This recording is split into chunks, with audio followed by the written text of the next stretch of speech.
ஆதியாகமம் 23ஆம் அதிகாரம்.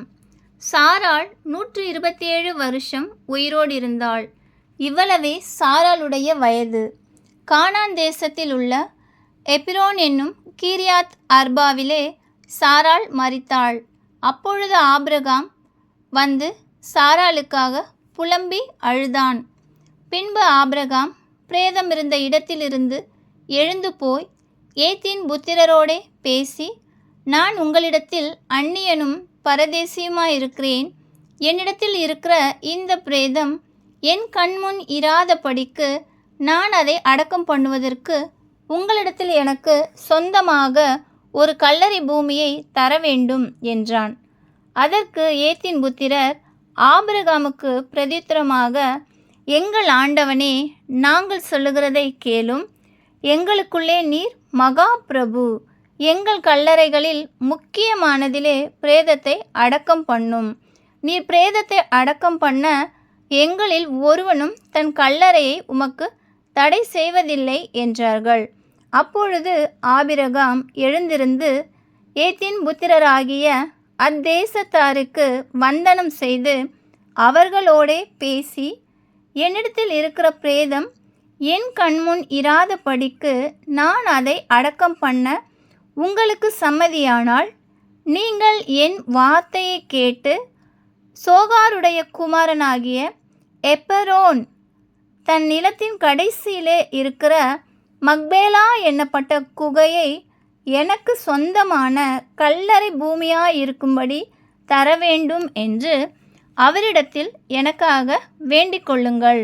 அது பெருமான விலைக்கு அவர் அதை தருவாராக என்றான். எப்பரோன் ஏத்தின் புத்திரர் நடுவிலே உட்கார்ந்திருந்தான். அப்பொழுது ஏத்தியனாகிய எப்பரோன் தன் ஊர் வாசலுக்குள் பிரவேசிக்கிற ஏத்தின் புத்திரர் அனைவரையும் கேட்க ஆபிரகாமுக்கு பிரதியுத்தரமாக, அப்படியல்ல என் ஆண்டவனே, என் வார்த்தையை கேளும். அந்த நிலத்தை உமக்கு தருகிறேன், அதில் இருக்கும் குகையையும் உமக்கு தருகிறேன். என் ஜனபுத்திரருடைய கண்களுக்கு முன்பாக அதை உமக்கு தருகிறேன். உம்மிடத்தில் இருக்கிற பிரேதத்தை அடக்கம் பண்ணும் என்றான். அப்பொழுது ஆபிரகாம் அத்தேசத்தாருக்கு வந்தனம் செய்து தேசத்து ஜனங்கள் கேட்க எப்பரோனை நோக்கி, கொடுக்க உமக்கு மனதானால் என் வார்த்தையை கேளும். நிலத்தின் விலையை தருகிறேன், என் கையில் அதை வாங்கிக் கொள்ளும். அப்பொழுது என்னிடத்தில் இருக்கிற பிரேதத்தை அவ்விடத்தில் அடக்கம் பண்ணுவேன் என்றான்.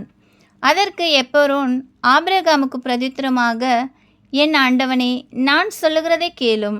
அந்த நிலம் 400 சேக்கல் நிறை வெள்ளி பெறும். எனக்கும் உமக்கும் அது எவ்வளவு காரியம்? நீர் உம்மிடத்தில் இருக்கிற பிரேதத்தை அடக்கம் பண்ணும் என்றான். அப்பொழுது ஆபிரகாம் எப்பரோனை சொல்லை கேட்டு ஏத்தின் புத்திரருக்கு முன்பாக எப்பரோன் சொன்னபடியே வர்த்தகரிடத்தில் செல்லும்படியான 400 சேக்கல் நிறை வெள்ளியை அவனுக்கு நிறுத்து கொடுத்தான்.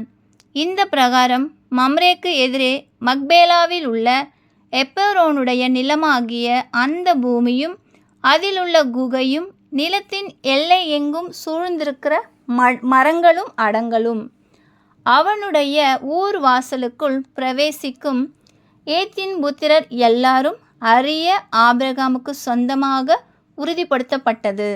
அதற்கு பின் ஆபிரகாம் தன் மனைவியாகிய சாராளை கானான் தேசத்தில் எபிரோன் ஊர் பூமியான மம்ரேக்கு எதிரே இருக்கிற மக்பேலா என்னும் நிலத்தின் குகையிலே அடக்கம் பண்ணினான்.